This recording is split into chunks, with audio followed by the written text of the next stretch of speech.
Welcome to Flow Stars, candid conversations between Dr. Peter O'Toole and the big hitters of flow cytometry. Brought to you by Beckman Coulter at Bitesize Bio. Today on Flow Stars, I'm joined by Pratip Chattopadhyay, founder of Talon Biomarkers, and we discuss why he works in a former Pilates studio. So it's this concept of bringing science into the community, and something that hasn't existed probably since the 18 or 1900s. The joy of being a dad. One of the most powerful things in society that you can be a good dad to a daughter, to inspire her to become what she wants to become and tackle the world on her own terms. His cooking technique. I refuse to be precise in the kitchen. I absolutely refuse. I will not look at a recipe. I will not measure things. I will not. That's why I won't bake, because it's a disaster. And why he has no time for negativity. My pet peeve is when people are overly negative and look for a reason that a problem can't be solved rather than, trying a solution out. All in this episode of Flow Stars.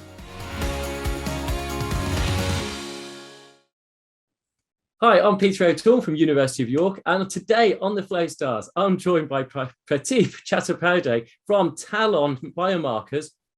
Before that, NYU. Before that, NIH. And I think we'll stop there because we'll hear more about it as we go on. Pratip, how are you today? Good. How are you? Yeah, I'm great. Thank you. And actually, just starting on that very long list from I guess, from a government scientist through to an academic, through to a core director, through to, I know we've got Talon Biomarkers, but is it just a one startup, two startups, three startups? I've got my hands in a few different things right now. So it's been an interesting path, and one that you might be curious about. So we could jump in on that, I guess, and I think talking about that a little bit. Let's go back to where you started, because I think it'd be great for people to hear how you got to where you are. Sure. What challenges, what difficulties, but I shall warn you, we'll jump about quite a bit, because I'll also want to know what you do at home and absolutely what you do to relax, because that sounds pretty intense. Where is home? So lately, starting a new business, you feel like you're always working, but yeah, I was always, from a young age, I was interested in science, and had thought that I was going to become a physician, and instead chose to marry one because I wasn't smart enough to go to medical school.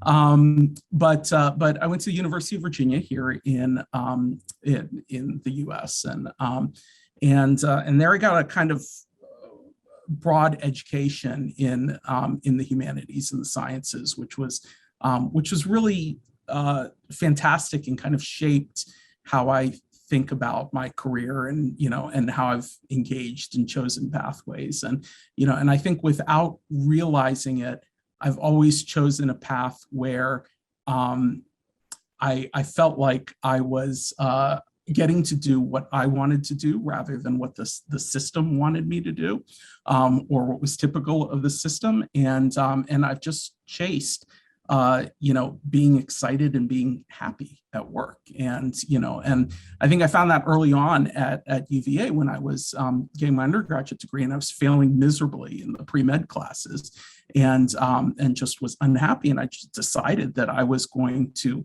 if I was going to go to medical school, which was a big if, I was going to do it on my terms. And I started taking in these little research experiences in labs around UVA, around the medical school, and got addicted to lab work, and just loved the independence and the sort of creativity that was associated with that. I had great mentors who just kind of left me alone to do my thing, and didn't had me doing real work. They didn't have me washing beakers or anything like that. And that's something that still, as I take on interns, I try to remember that I'm not bringing in people to label test tubes for me. I'm bringing in people to do science. And so anyway, so I finished up at UVA. I decided that I wanted to go for a PhD, and I wanted to stay relatively close to home. I grew up in the Washington, D.C. area. So I went to Johns Hopkins and got my PhD in molecular microbiology and immunology there, and focused in on HIV research. And this was a time when HIV was not something you lived with for your whole life. It was essentially a death sentence. You'd progress to AIDS and succumb. This was the early 1990s, mid to late 1990s. And I did a really interesting project where we were trying to understand why there was a specific change in the T cell compartment just before you developed AIDS. So AIDS was defined as CD4 counts less than 200, but about a year and a half before that, your total T cell count, your CD3 T cell count, which was maintained throughout the course of infection, even in the drop in CD4 counts, you'd have an increase in CD8s and you'd maintain total T cell counts. That suddenly collapsed. That ability to maintain total T cell counts would reliably collapse about a year and a half before the diagnosis of AIDS. And so my thesis work was centered around understanding what was driving that. And we did some in vivo labeling experiments with humans, with people, where we would give them deuterated glucose and look at the dividing T cells from different T cell compartments. And that work was a lot of fun, other than the typical excitement of the immunology and labeling and all that. I got to actually chase down HIV positive people and recruit them for the study and consent them and write the protocols and, Not literally chase after them running. Come back. It was a lot like that. So we had two cohorts at Hopkins that I was involved in. One of them was the multi-center AIDS cohort study, which is a cohort of homosexual men who were just absolutely dedicated to contributing to HIV research. And those were typically, people who were well off and, who you didn't really have to chase. I guess the biggest, sort of problem in working with them is that you became friends with them. They wanted to tell you about their life, and they were, and so you kind of got engaged and just became, buddies with these people, right? You'd have this month-long experience with them, and you'd come out of it with the best friend. You know about all of their life and their history. And it taught me a great deal, having grown up in a sort of sheltered suburban community. It taught me a great deal about the struggles that people who just are trying to be in love with whoever they want to love, face, right? And so it was definitely formative in that regard for me. And then the other group that you really did have to chase was a cohort of IV drug users. And these were people who were, in it primarily for I'm sure some of them were certainly in it for the good of doing research, the philanthropy about it, but the sort of real life situation of theirs dictated that they wanted money for blood draws. And you can imagine that people in those situations have they're hard to find, And so I remember there was this one guy who he used to call me Dr. Pratip. I wasn't a doctor yet, but he called me Dr. Pratip, and he pluralized my name. And nicest guy in the world, charming guy. And he called me after his infusion and said, I really am in a bind, and I need to have an advance on the money that, the money for the study. And I was young and stupid and not really street smart. And so I went to somebody who was smarter than I was, who was running the early HIV study. And she was like, no, you cannot do that. You can't just give them money from the study. They have to complete the study. There's, rules and regulations about this stuff. And so I went back to him. I said, no, I'm sorry, we can't do it. And, he got upset. And then the next call I get is from the person who runs the clinic, who said that he was arrested that afternoon for stealing something off somebody's lawn and trying to pawn it. And so, I felt incredibly guilty that, that I, he ended up in jail. Now he had a long criminal history anyway. So, he's likely to be in trouble again. But we actually had to draw him within 10 days of his infusion. And so the phlebotomist and I went to the Baltimore City jail, and she was, we were both in our 20s, she's a young, whatever, 25-year-old woman. And, we're kind of walking in there together through the hallways of the jail. It was surreal.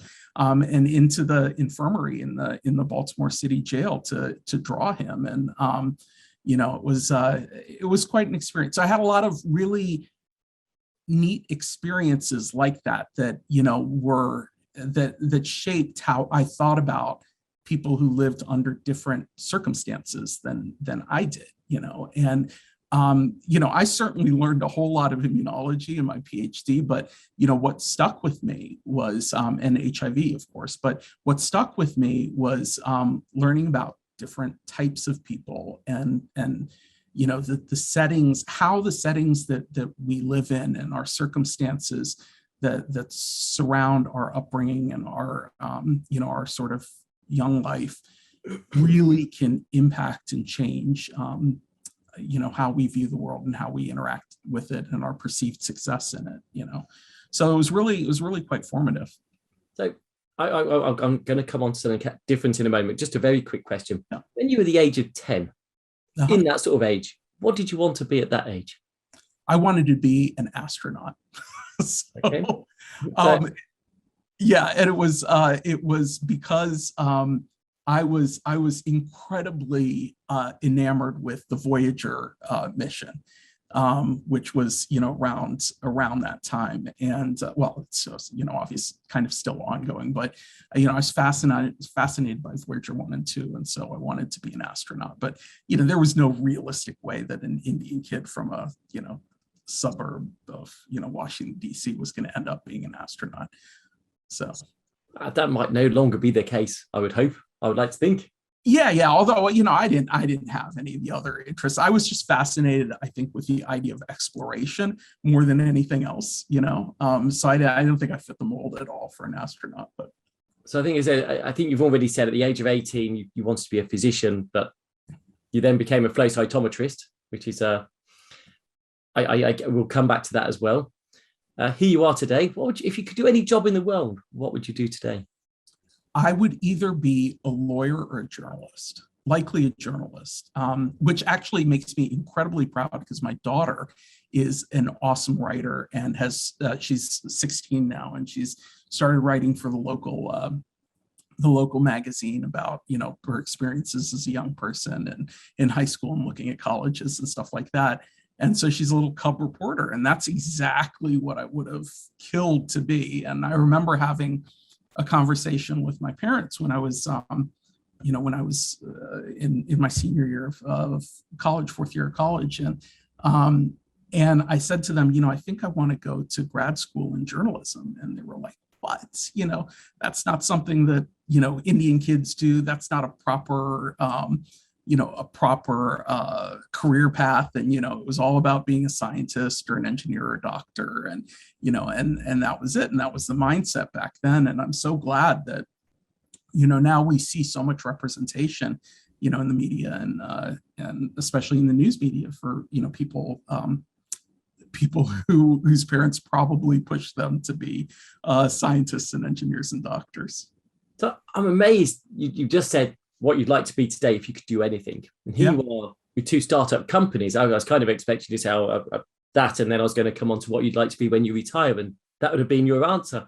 But no, that's fascinating. So actually you're following something, I guess, where your talent is, where your skill sets are, rather than if you could do anything in the world. So, it's interesting. I've thought about this a lot. And what it boils down to is that I like stories. I like to tell a story. And in science, especially what we're doing, especially the kind of science that oftentimes, I guess, we as flow cytometrists are involved in, right? You run a core, it's a series of short stories in a lot of ways, where you're engaged in a question, and then you have an arc to solve that question, come up with an answer, and then you move on to the next thing, right? And so there is that kind of motivation of, I want to tell a story, and that's why I'm in it, is probably what's driving me. Now, having said that, I will kind of, I guess, freely admit, and hopefully no future job people will, will be disappointed by this. But, I think I maybe lack an interest in going too deeply into a question, like getting at the molecular mechanisms of a particular pathway that's a cellular or biochemical pathway and spending my whole career investigating that seems like the most boring thing I could ever choose to do. And so, so it's almost like my whole career, and that might have been why I was driven towards technology development, because with technology development, what you're doing essentially is you have an idea and then you work through it and you have a solution to that idea. You apply it and then you kind of move on. And it was a frustration of mine at NIH that, that I developed these technologies and show the first application of it and then kind of move on from it. But in a lot of ways, that was what I was. That's who I was, and I'd want to move to the next story, to the next, I guess the next story, So those innovations were things such as 18 color experiments, I think, quantum dots, flow cytometry, the brilliant dyes, flow cytometry, quite a lot of very at the start of things that now people use as commonplace. Yeah. So it must have been exciting. How exciting was it? You must have some confidence this is going to work. Not like some hypothetical science where will it work, won't it work? You kind of know it's going to work, but you've got to make it work. Yeah. So it's interesting how a lot of that stuff came to be. So with the brilliant violets, for example, a friend of mine, a colleague at BioLegend, had been talking to the folks who developed brilliant dyes, and BioLegend was looking at them and was working closely with them. And I think it was at an ISAC meeting where she was like, "Oh, I want to introduce you to Brent," and Kelly Lunston was the person, and she was like, "Yep. I want to introduce you to Brent Gaylord," and it was a really sort of stupidly simple conversation. It was like, "I'd love to test them out." He's like, "Okay, we'd love to have you test them out," and he sent us a conjugate, and at the time we were using what was it off of that channel? It was Pacific Blue, and Cascade Blue was the one before that. So Cascade Blue and Pacific Blue were the common dyes off of that channel, and they were typically, they were well resolved, but they were pretty dim. Yeah. And so so I did a simple titration, and I was astounded at how bright they were. And I was like, wow, this is an incredible dye.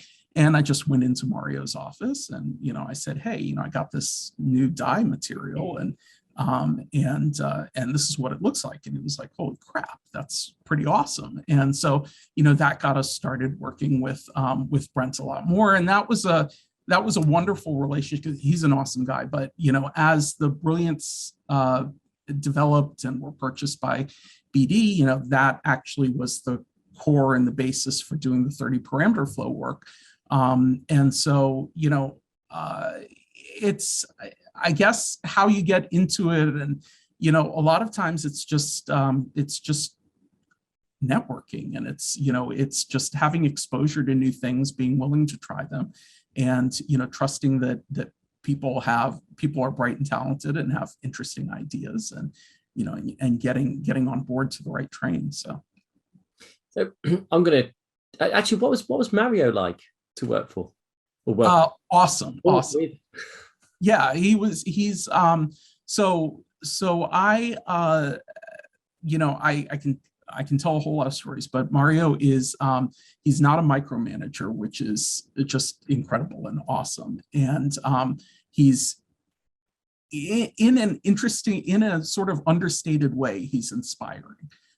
He doesn't walk into the lab and rah, rah, rah, and, but it's by example, and so I would, I've always thought of myself as someone who recognizes and tries to emulate good leaders, and I'm good at choosing good leaders to sort of follow and emulate. And he is so awesome in that regard. And I can't say enough good things about him. But part of the reason that so much flow cytometry has come out of that lab is that Mario had the vision to build a group that was focused on the interface between technology development and using that technology. And I think more than anyone else, he has figured out how to do the whole pipeline. And I so look up to and respect that there's technical development that happens in that lab, but there's also application and real contribution to virology and immunology and vaccine work that is fundamental too. And that's something that is really, really hard to do, because so many of us are either technical developers or biologists, I guess, or certainly we all consider ourselves biologists, but certainly there's kind of two spectrums, and he's really managed to bridge those. Part of the reason that he's managed to bridge those also is because of really great people in his lab. The postdocs that I worked with were awesome, and they've moved on to successful careers in their own right. And then Steve Perfetto has been running the flow core there, and is Mario's right hand, and is just one of the sharpest people in terms of making this stuff work in a very practical way. And so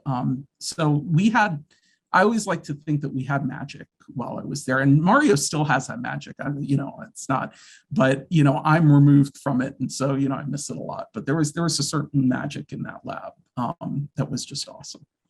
So I've got to ask, because it's bugging me now. Yeah. Are you in a lab or in a lounge? Because I'm looking. So if you're listening to this, I'll just describe that we seem to have some sort of flow hood of instruments over on the left with a water chiller box. But on your right, it seems to be pictures. There's a nice comfy chair in there. The door into the room looks more like a house door than a lab door. Where on earth are you? So that's a great question. I'm in a fantastic wonderland where lab and lounge meet. So I was as we were developing technology in Mario's lab, I had always felt like I would love to have my own company that applies this technology and uses it for for correlative work, to discover biomarkers, to really apply it systematically. And as I was leaving Mario's lab, I was daydreaming about that in lots of different ways. But I decided that I hadn't had any real experience leading a group, even though I certainly supervised some people in Mario's lab, but it's different. You've always got Mario as a safety net, and a very effective safety net. And so I felt like that was a limitation in my development, and I didn't have the appetite for the risk of being an entrepreneur. And so I thought, well, let me do what I really want to do, which is apply this technology and focus in on that, and we'll figure out where to go from there. So I landed at NYU at Langone at the medical center, and ran a program that was dedicated ostensibly to high parameter work, not just with flow cytometers, but also with single cell sequencing and molecular cytometry, the AbSeq, the CiteSeq technologies that are out there. And the core was ostensibly focused on that, but but we also had duties around cell processing and Luminex and things that I was not interested in at all. And so, we turned quite a business in cell processing and Luminex and made it work for the institution, but the demands kept growing and growing and growing, and it was crowding out the time and resources to do high parameter single cell work, and couldn't hire additional staff. There were all kinds of, issues with my time there.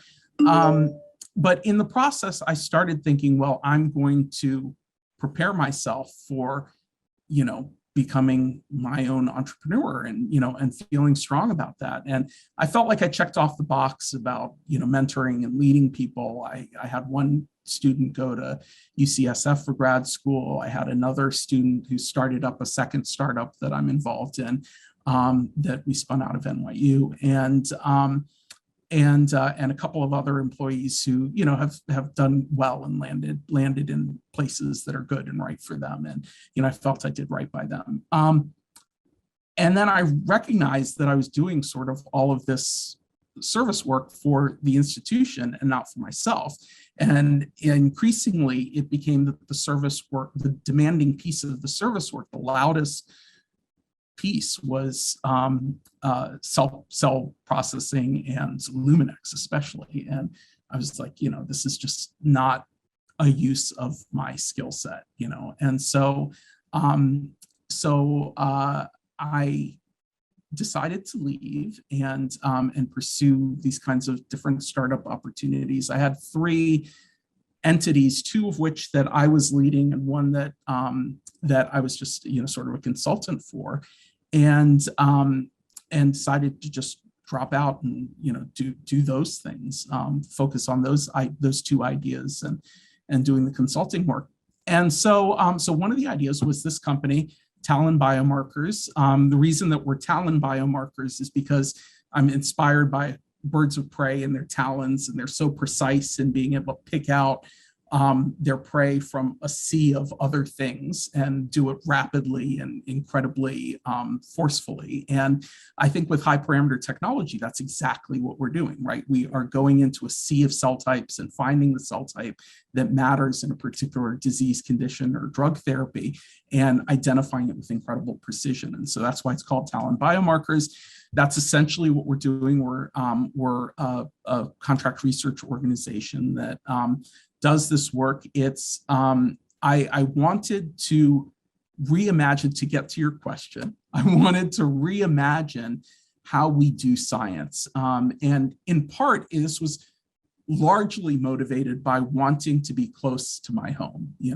So I live in this small town in New Jersey that's beautiful. It's sort of idyllic. It's like a New England village. It's small and hilly, and it's a wonderful place to live, to raise kids, and be in the outdoors is just spectacular here. So I wanted to be close to home, and I thought about how I do science and how I've done science all my life. I've done it in big sterile buildings, on campuses, on sort of in environments that were not kind of community oriented. And so I opened this place up in a former Pilates studio in the center of town. That's why there are all these mirrors around here. And I checked with the local zoning authorities. Could I do lab work here? Did my due diligence about having a hood. There's a hood in the back there. And so essentially, we're in a storefront in the center of town. And the sort of front half that's on my left side, I guess you would say, is the seating area where when we have clients visit, or when I have people from the community visit, we hang out there. And then the rest of the area, and there's a little bit more space in the back there, is all scientific. And we've got a PCR room, we've got a hood, we've got a freezer area, and it's and what's wonderful about it is that we're right here in the center of town, taking up a storefront that was empty before, so we're contributing to the community in that way, into the business community here. But we're also exposing the community to science, and it's not happening in an industrial park that's completely removed I'm not, the guy who's telling them whether the vaccine is going to work or not, or lying to them about the vaccine. It suddenly becomes a lot more real, what science does. And their kids can, walk by here when they're going to elementary school or the high schools down the road. My daughter walks over to the lab in the afternoon and hangs out with me, which is just, precious time. And so it's this concept of bringing science into the community, and something that hasn't existed probably since the 18 or 1900s. But I really believe that we can start to make a difference by in how people are perceiving science in the local, in the broader community, if we're in it. So if it's kind of a hybrid lounge lab. Yeah. How good is the sound system in there? In terms of like music, you must have music in there. Oh yeah. I mean, actually, the sound system's not great. I have to work on that a little bit. I've got these 2 cheap speakers from, but we can amp that up. But we're on a startup budget here, so let's get a few more contracts, and then somebody can fund a proper Sonos or Bose speaker system here. What's your music of choice? I listen to almost everything, I have to say. So in the car, I am stuck with what my wife and daughter will listen to, which is top 40. So I am, I'm a huge BTS fan, oddly enough, because of them. So so K-pop is fascinating to me. But no, other than that, jazz, blues, and I'll even listen to classical music. I listen to almost everything. I used to play the violin when I was a kid, and my parents were actually quite musical. They sang Indian music, and so I have a really that was an important part of my growing up, and because of that, I think I have a very eclectic taste. I don't think I've asked anyone what their darkest secret is, but now you've just confessed your K-pop. I might bring that. Yeah, exactly. I mean, one day I posted on Facebook that I was in here. I was doing a titration, and I was singing a Jonas Brothers song, and the with the radio, and the FedEx guy walks in. So that was a shame. I'm not a sucker for him, but yeah. So it was it was embarrassing, but only so this is the big leap to leave the comfort of a regular salary, a safe, secure, good salary, to jump out. I presume you got venture capitalists. No, sort of. So so how I started this is kind of interesting. There's one contract with a pharmaceutical company that sort of buys up assets of other companies and then develops them themselves and spins out their own subsidiaries for them. And so we have this contract that basically is to do some work in autoimmune disease, and it's a huge project. And what they've done is they've split that money into $200,000 to prove that I can do this work, on 10 healthy donors, and to start up the lab.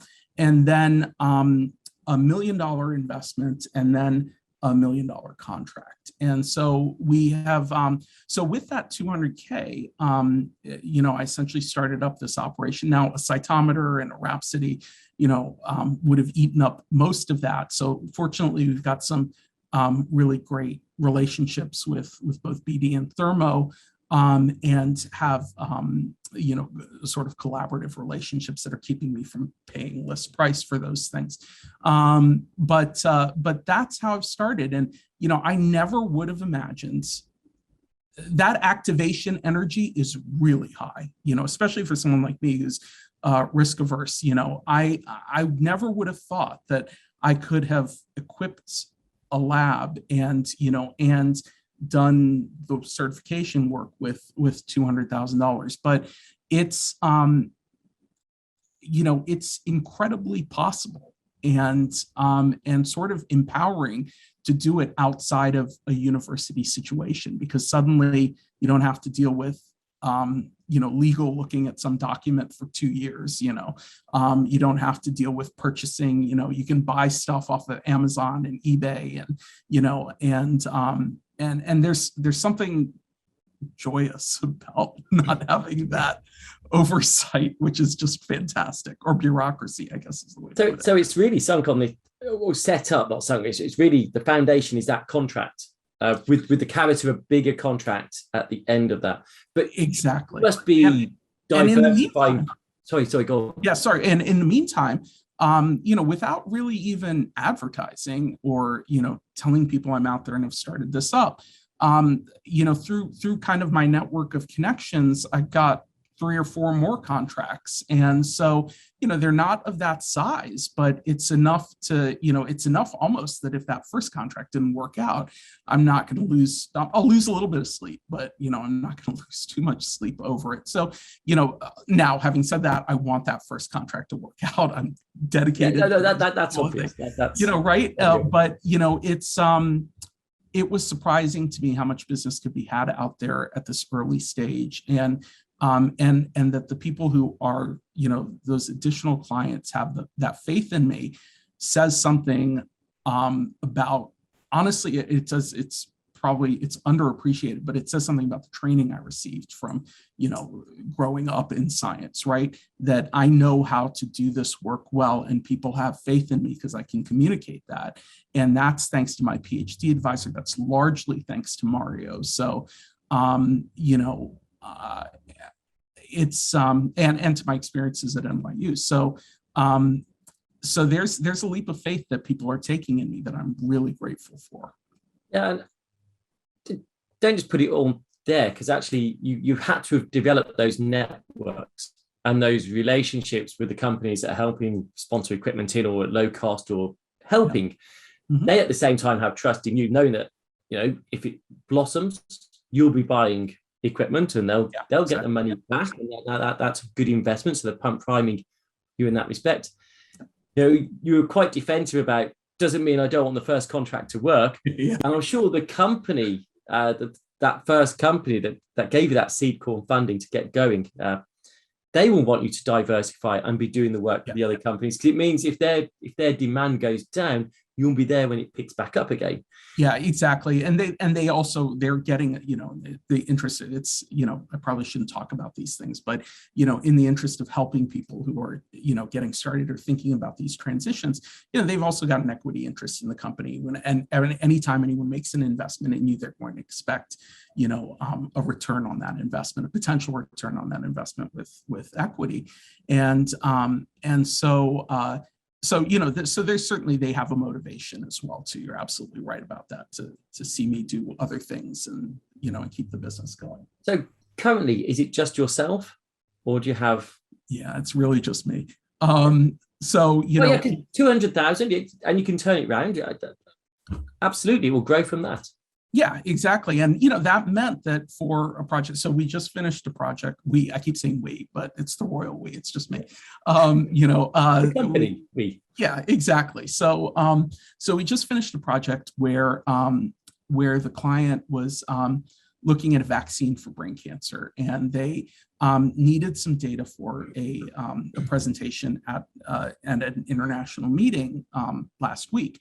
And so we turned that project around very quickly. But what it meant for me was literally 18-hour days of, pipetting. I'm doing everything, right?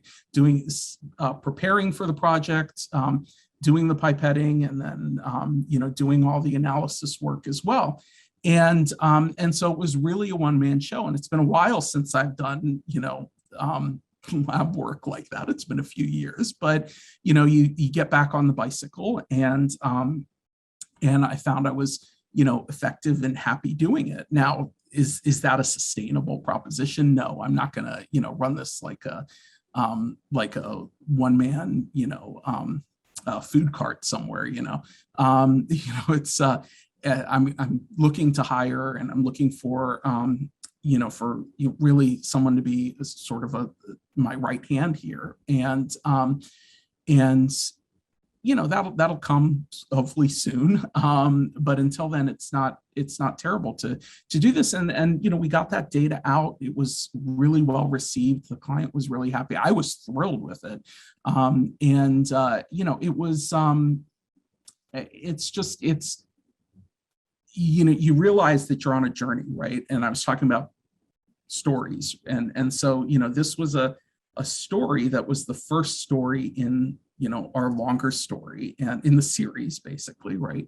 And that first story, I really wanted to be a success, and I really wanted to feel like it was my own. And the most tangible way to feel that is to do peptide stimulations and put the tubes on the instrument yourself. And so yeah. What did your family make of this? Because it's it's a big move. And the family is also part of a big collective. I think so. I'm incredibly fortunate to have a really supportive spouse, and she's absolutely amazing about this. When I was mulling, starting up my own company, I required a bunch of sort of metrics of, learn this, make sure I have this in place, make sure I have that in place. That's who I am. And she, sort of harangued me that, you've been thinking about this enough, just do it, just jump in there and just do it. And so I have to give her credit for pushing me out it's almost like, what is it? Parachuting, right? I needed somebody to push me out. And so she pushed me out of the plane. And, I have to say, to be realistic about this stuff, we couldn't have done this 10 years ago. We didn't have a financial situation. She's been successful in her career, and that's helping, bake the bread at home and keep, that's helping keep food on the table at home, basically, and so we have some great advantages that allow us at this stage of life to kind of allow me to chase this, and it's always worked that way in our relationship. So I fully anticipate that 10 years down the line, she's going to leave her job as CMO of a biotech company, and she's gonna want to go off on her own and do her own thing, whether it's making soup or crafting or something like that. And I'm gonna have to figure out a way to support that. So, and I will. Yeah, take moving off that a little bit. Who's been your inspiration inside work? So I have for the longest time, my two inspirations were Mario and Gary Nolan, because I thought that they both are incredible at seeing the power of technology. Gary, in particular, knows how to then turn that into not just application, but into business. And both of them have had amazing contributions to science. And so, and they're in areas that are, sort of familiar to me, right? That are immediately adjacent or in my field. So I would say that they are the two biggest inspirations to me, I think. Well leading scientists. So actually, we've done one of these with Gary. I've yet to get Mario to accept. I needed to leave the NHS for legal reasons before he would do that, I think. Oh, really? Yeah. That's it. Why is it my face goes so red when this comes on? Anyway, what about outside of work? Who inspires you outside of work? I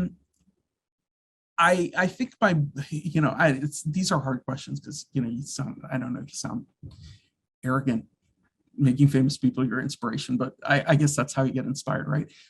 So I would say that Obama is one of my biggest inspirations, and you don't know what the real Barack Obama is, right? You just what you see, but from what I see someone who is a dedicated family man who's balanced his relationship with his daughters, and is a dad to daughters, which I think is just sort of one of the most powerful things in society that you can be, a good dad to a daughter, to inspire her to become what she wants to become and tackle the world on her own terms. And so that sort of dedication and devotion to family, while still leading a highly successful and sort of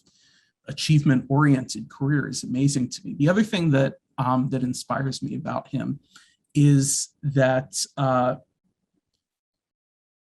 he's a very measured person, and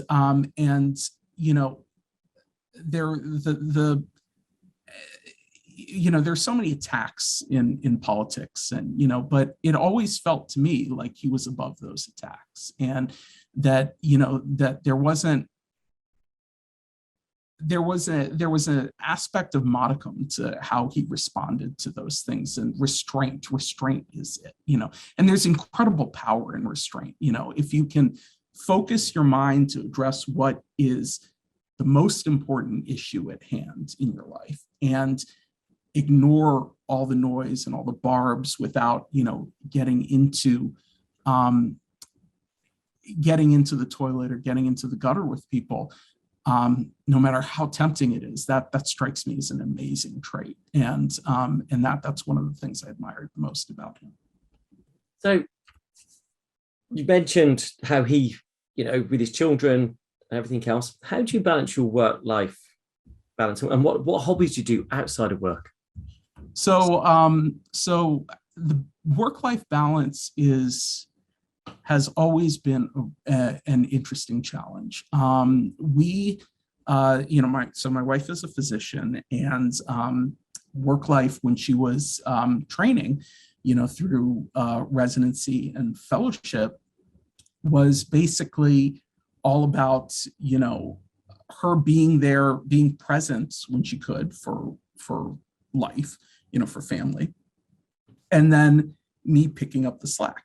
And that was kind of how it worked. And because of that, I remind myself, as painful as some of those times picking up the slack was, and sometimes I was resentful about it, honestly, but I've developed this incredible relationship with our daughter because of that. And that's something that is lifelong, that, and I never knew how important it was to me to be a father, and how, hopefully good a dad I've been. I never sort of could have conceived of that before. It was never one of my goals. It wasn't up there, astronaut dad. I could have cared less about that. So, having that as an important thing in my life is the outcome of the sacrifice that came from work-life balance. And so I always remind myself that there's a good outcome when it feels like that balance is skewed.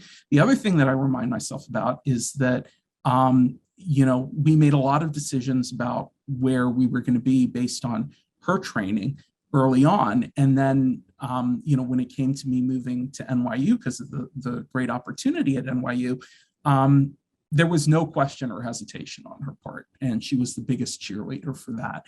And so that's the balance, right? You maybe miss out on an opportunity earlier in your career, but you can take one later in your career.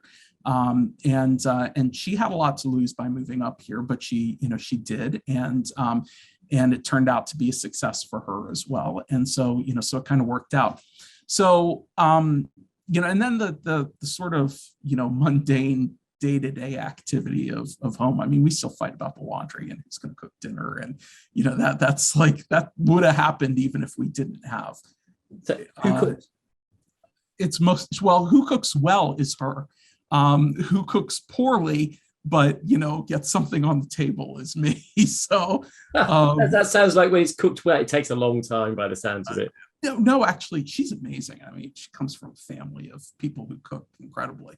My mom's an incredible cook, but I did not get any of those genes. And so, right now we're going through this transition where she's taken on this position, and it's a new job. She's chief medical officer, so she's in charge of the strategy there, and it's busy. So I'm having to take on some of the cooking responsibilities and the laundry and stuff like that. It's a pain, but it is what it is. And then when I was busy pulling 18-hour days, thankfully she was taking a little vacation between her jobs, so it ended up working out well.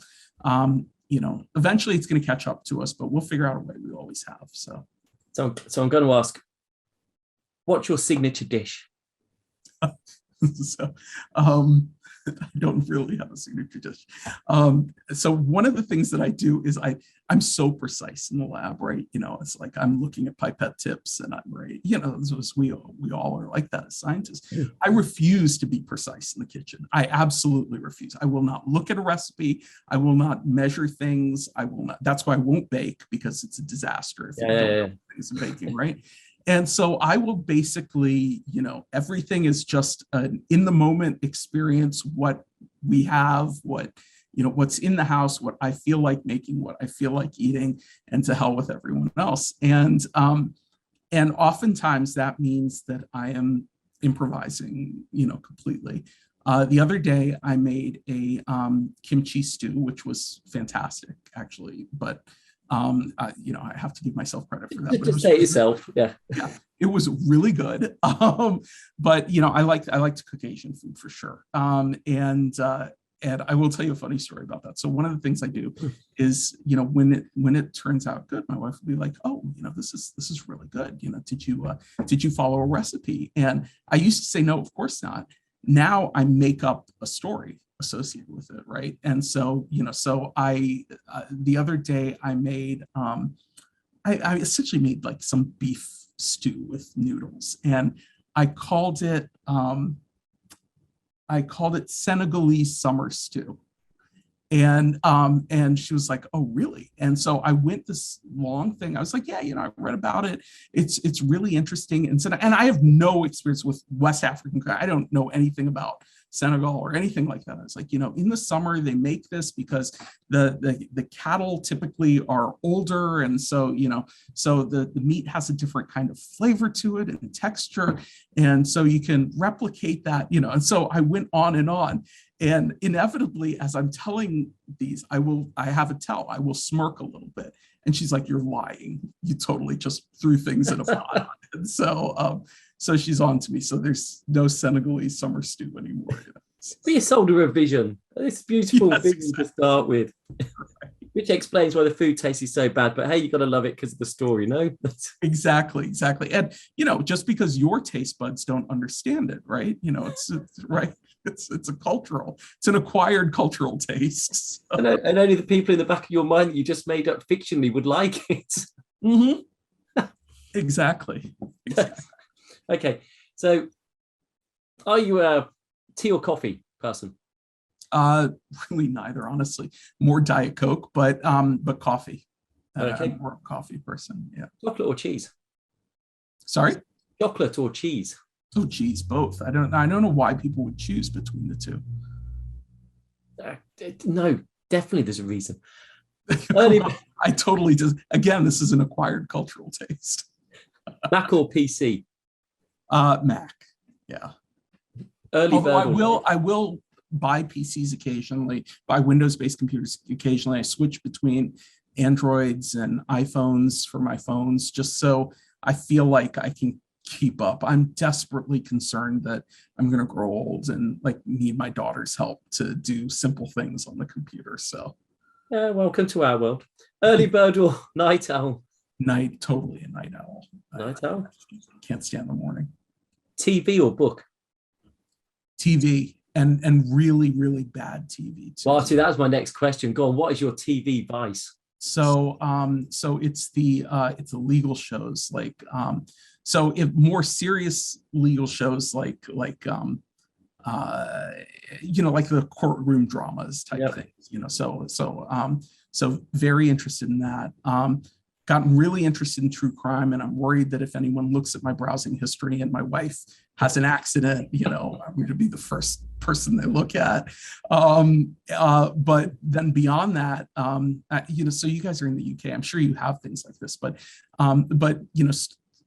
idiot people will go on TV and try to resolve their idiot dispute in front of a judge who is usually an actor or, somebody who had some legal credibility at some point in their life, but is now making tons of money, entertaining people, right? So these types of shows, I just devour. I will eat them like candy.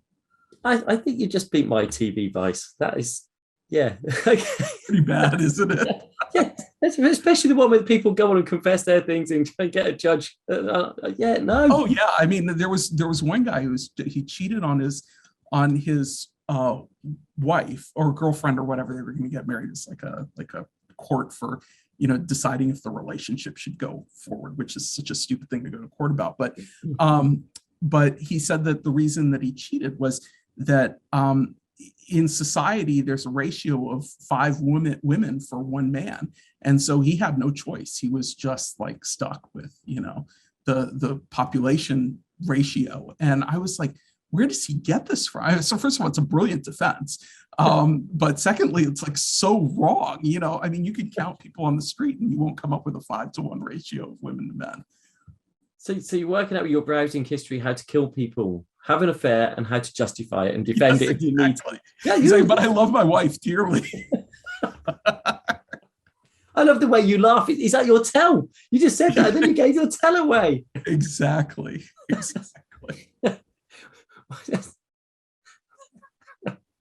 What's your favorite movie? My favorite movie. Fatal Attraction. Don't.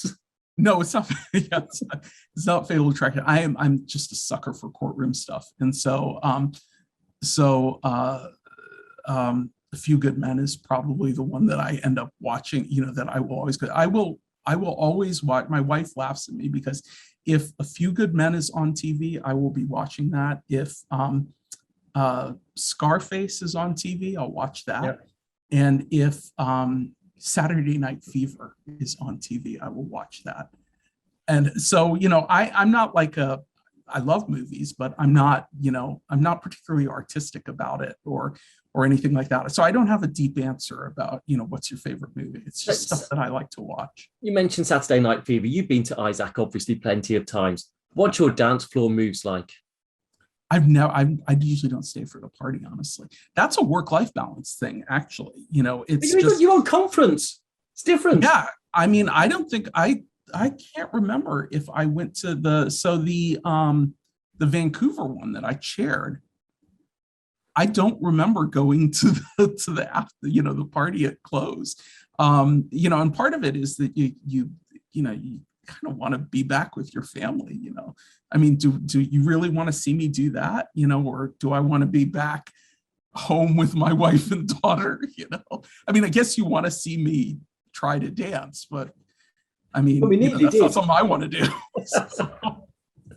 Okay, we are very nearly up to time, which is incredible.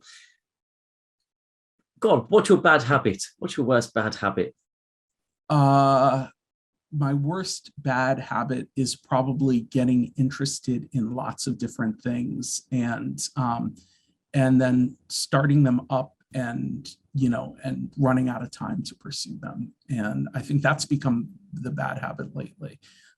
Just not following through on new endeavors that I'm really legitimately excited about, or taking too much time for me to follow through on those things. So yeah, and there's a little bit of procrastination in there. Okay. And courtroom shows are probably also a bad habit that I should give up, but yeah. Well, nice time. Yeah. What's your pet hate? My pet hate, like pet peeve type thing? Yeah, well, what annoys you? Someone else either, what annoys you in world or about people, or what's your pet hate? That's a good question. Drives me absolutely insane. So really mundane level, we get a lot of junk phone calls and junk mail, and it drives me unnaturally insane. So that's certainly a pet peeve, just junk in my life. And when it comes to people, I think I don't. I value people who are very real about, and I value positivity. So my pet peeve is when people are overly negative and look for a reason that a problem can't be solved rather than, trying a solution out. Yeah. Give me a solution, not a problem. Yeah, exactly. Definitely. And so finally, what do you think next challenge is? What's the next big thing coming out in flow cytometry, in science, or just the next big challenge that has to be met?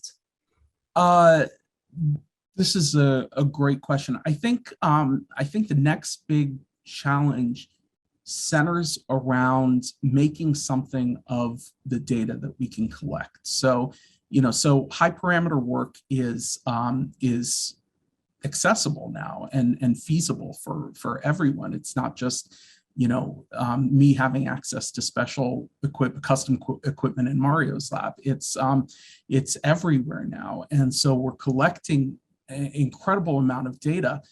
The question really is not so much is that data good, but what are we going to use that data for? And are we going to maximize? And it's not a data question. It is really an experiment and study question. It's a biology question. So this is not really, there's no informatics solution to this. This is about us thinking about how we use the information that we glean. And right now, we glean a ton of information and we use only a fraction of it. And I think part of the problem is that it's not just a problem with not having the right tools. I think everybody just thinks that there's going to be some magic bioinformatic algorithm that will suddenly be the solution to this. And I don't think that there's just one solution to it, or that it just lies in the informatics. It's all of us thinking smartly in our domains and coming up with new ways to use and maximize that information. So I have to ask, because you haven't given a shout out to it, and it's only right to give you a chance to give it a shout out. You got your startup company, but you said you had two. What's the other one? So when I was at NYU, one of the things that I'm really proud of, other than the work we did in various cancer settings and understanding the immunology that was underlying them, was that we did come up with new tools for the high parameter ecosystem. So one of the new tools that we came up with was Color Wheel to help with experimental design. We licensed that to BD.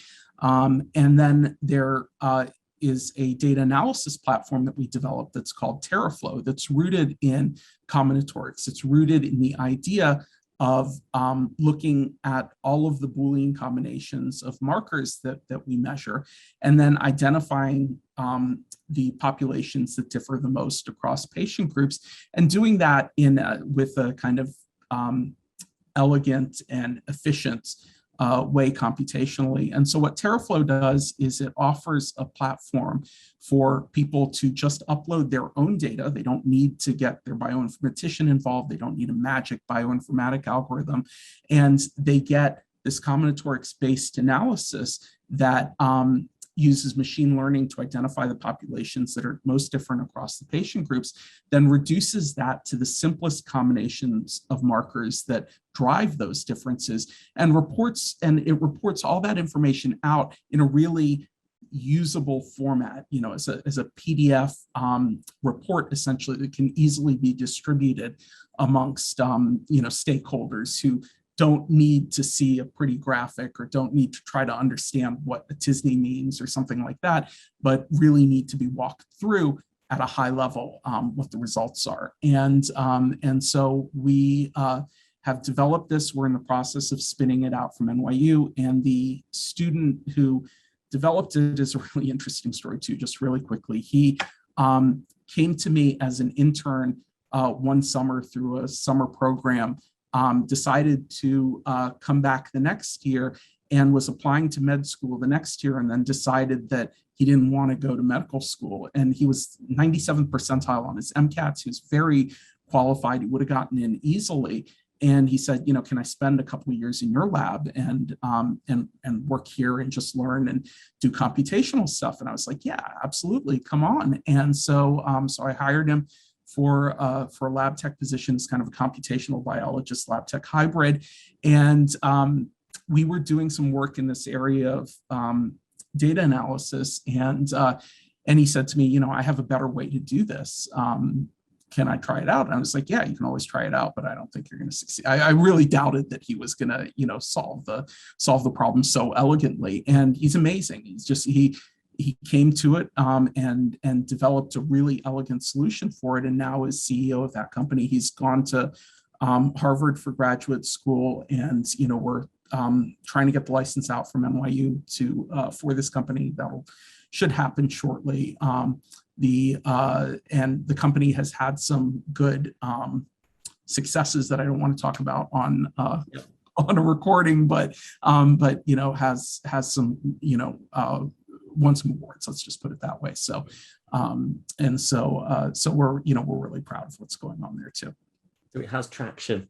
And we are up just over the hour. Pratip, thank you so much for joining me today. I think it's been really inspiring for people to listen to or watch about how you take the confidence to move out of academia and into industry, and how cool it can look. I so want to sit on the room on the right, and I'll just watch you work on the left. It's just much easier.